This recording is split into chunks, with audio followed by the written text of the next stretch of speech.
की शुरुआत करते हैं। अयोध्या मामले में बीजेपी नेता सुब्रमण्यम स्वामी की याचिका पर आज सुप्रीम कोर्ट में अहम सुनवाई होगी।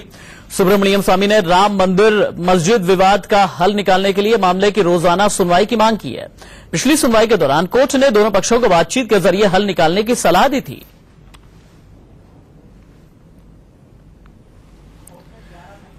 राम जन्मभूमि विवाद पर रोज सुनवाई हो या नहीं, सुप्रीम कोर्ट आज इस पर फैसला सुना सकता है। बीजेपी नेता सुब्रमण्यम स्वामी की राम जन्मभूमि विवाद पर तुरंत सुनवाई की मांग वाली याचिका पर 21 मार्च को सुनवाई करते हुए सुप्रीम कोर्ट ने सभी पक्षों को आपस में मिलकर विवाद सुलझाने को कहा था।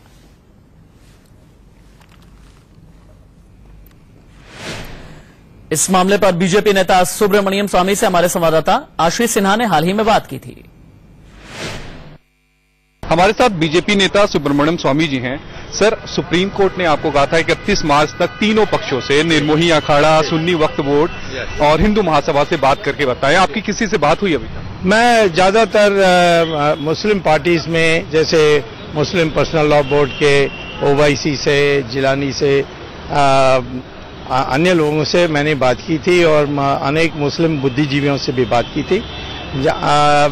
मामला ये है कि दोनों पार्टीज जो आज हैं वो ज्यादातर वो टाइटल और अपनी प्रॉपर्टी की आर्ग्यूमेंट्स रखी हैं इलाहाबाद हाई कोर्ट में और आज भी रखे हैं। मेरी जो याचिका है वो मूलभूत अधिकार पर है, माने कि हम संविधान में धारा 25 जो है उसमें मुझे अधिकार है पूजा करने के लिए, और मैंने कहा कि 26 साल लगा दी इलाहाबाद हाई कोर्ट ने, अब 4.5-6 साल से यहाँ पड़ा हुआ है, तो मेरे मूलभूत अधिकार छीनी जा रही है। तो इसके लिए मुझे भी सर, क्या राजी हो रहे हैं सुन्नी राजी बोर्ड सब एक ही बात पर अभी तक जो मुझे पता लगा राजी हैं कि ये कोर्ट का फैसला होना चाहिए। कोर्ट का फैसला होना चाहिए। हिंदू महासभा और निर्मोही अखाड़ा से भी बात वो तो कहते हैं मुझसे तब तक नहीं बात करेंगे जब कोर्ट लिखित में आदेश नहीं देगी, परंतु हमारे लोग उनको जानते हैं और हमारे जो पार्टी में संपर्क लोग हैं और जो विश्व हिंदू परिषद के लोग हैं अयोध्या, उनकी बात होने के बाद वो कहते हैं कि इसका कोर्ट का फैसला। कोर्ट के फैसले का मतलब क्या है? सुप्रीम कोर्ट के जस्टिस खुद ही ने कहा था, जस्टिस खेर ने, कि मैं खुद मीडिएटर की भूमिका अदा करने के लिए तैयार हूं। वैसे वो बेंच में पूरा फाइनल आर्गूमेंट। देखिए, चीफ जस्टिस बेंच में बैठेंगे तो वो मध्यस्थता के बराबर ही है, तो उनको हम चाहते हैं कि वो चीफ जस्टिस हैं, वो इतनी कष्ट नहीं करना चाहिए और समय नहीं निकालना चाहिए क्योंकि इतनी लोड है सुप्रीम कोर्ट में, तो वो सुप्रीम कोर्ट के बेंच के सामने दोनों का बहस होकर तसल्ली हो जाएगी, जो भी फैसला वो दे। सुब्रमण्यम स्वामी क्या चाहते हैं? मैं तो दोनों के लिए तैयार हूं। मैंने तो समझौता भी बता दी कि तुम्हें मस्जिद चाहिए, मस्जिद तो कहीं भी बन सकता है। ये भी कहा था कोर्ट में कि सरयू के पार आप बना लीजिए। हाँ, यही है, मैं कह रहा हूँ कि सरयू के पार बना लें, और मैं तो कहता हूँ कि अधिकांश मुस्लिम समुदाय भी यही कहती है कि मस्जिद भी बन जाएगा, मंदिर भी बन जाएगा, ये आवश्यक नहीं है कि बगल बगल में होना चाहिए, और इसीलिए वो भी तैयार है। सिर्फ ये यहाँ जो टाइटल सूट पर लड़े हुए ना कि ये मेरा स्वामित्व है, उसी में समस्या है। कैमरामैन निखिल के साथ आशीष सिन्हा, इंडिया न्यूज, दिल्ली। सुब्रमण्यम स्वामी को आपने सुना। इस मामले में वैसे मुख्य पक्षकार स्वर्गीय हाशिम अंसारी के बेटे इकबाल अंसारी ने एक चिट्ठी भी लिखी है। इकबाल अंसारी ने सुब्रमण्यम स्वामी की याचिका पर ऐतराज जताया है। इकबाल अंसारी ने कहा कि सुब्रमण्यम स्वामी इस मामले में पक्षकार नहीं है। सुब्रमण्यम स्वामी का इस केस से कोई लेना देना नहीं है। कोर्ट ने स्वामी को पक्ष बनाने के बारे में फैसला नहीं लिया है। स्वामी ने पक्षकारों को सूचना दिए बिना सुप्रीम कोर्ट में जल्द सुनवाई की मांग की है। कोर्ट इस पर संज्ञान ले ताकि भविष्य में सुब्रमण्यम स्वामी ऐसा न कर सकें।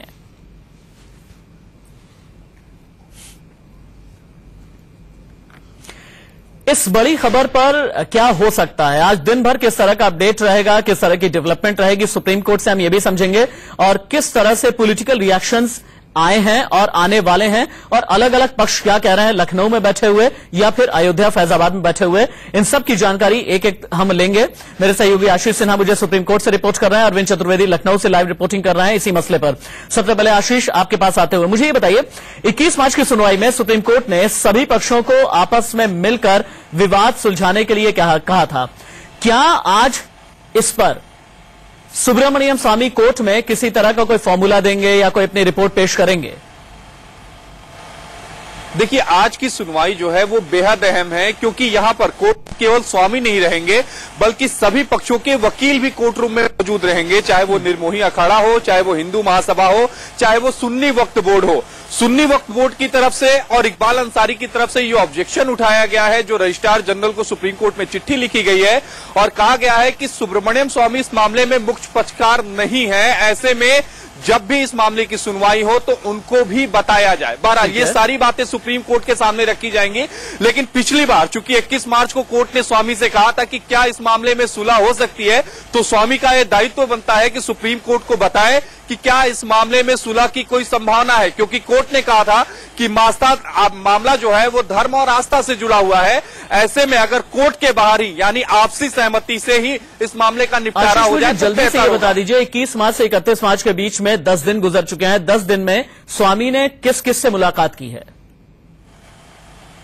देखिए, स्वामी की अगर माने तो स्वामी ने सुन्नी वक्फ बोर्ड के मेंबर से मुलाकात की है। उसके अलावा निर्मोही अखाड़ा के जो कुछ सदस्य हैं उनके साथ भी वो संपर्क में रहे और हिंदू महासभा के भी रहे हैं। देखना यही होगा कि सुब्रमण्यम स्वामी आज कोर्ट में क्या बताते हैं। ठीक है, अरविंद चतुर्वेदी के पास में चलते हैं। अरविंद, मुझे ये बताइए, चूंकि आपने लखनऊ में भी इस मसले को समझा है, देखा है, और आप लगातार अयोध्या से भी हमें रिपोर्ट करते रहे हैं।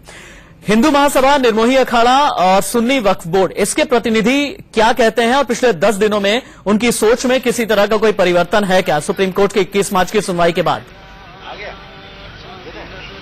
देखिए, मैं आपको राशिद ये बताना चाहता हूं कि इन लोगों की बातचीत हुई, लेकिन बातचीत किसी निष्कर्ष पे नहीं पहुंची। ये सबसे महत्वपूर्ण बात है, और जब तक दोनों लोग एग्री नहीं होंगे तब तक इस मामले में सुलह और समझौता नहीं निकल सकता है। कोशिशें लगातार जारी हैं, लेकिन इसमें कुछ जो अड़चने हैं उसको दूर करना पड़ेगा। लोगों को बातचीत करके आगे का फैसला लेना पड़ेगा। और जहां तक मुझे समझ में आता है, जो बातचीत इन लोगों के निर्मोही अखाड़ा हो चाहे सुन्नी वक्फ बोर्ड हो, ये इन लोगों के बीच में जो बातचीत हुई है उससे ये स्पष्ट होता है कि कोर्ट को ही कोई न कोई रास्ता निकालना पड़ेगा। या तो सुब्रमण्यम स्वामी को बताना पड़ेगा कि आखिर किस तरीके का कोर्ट की तरफ से कोई एक ऐसा व्यक्ति खड़ा हो जो सारे लोगों को बिठा के बातचीत करे और एक बीच का रास्ता निकाले। ठीक है अरविंद, आपका, आशीष आपका बहुत बहुत शुक्रिया। फिलहाल के लिए बहुत शुक्रिया। आगे लेकिन हम आपके साथ में दोबारा जुड़ेंगे और इस बड़ी खबर पर नजर लगातार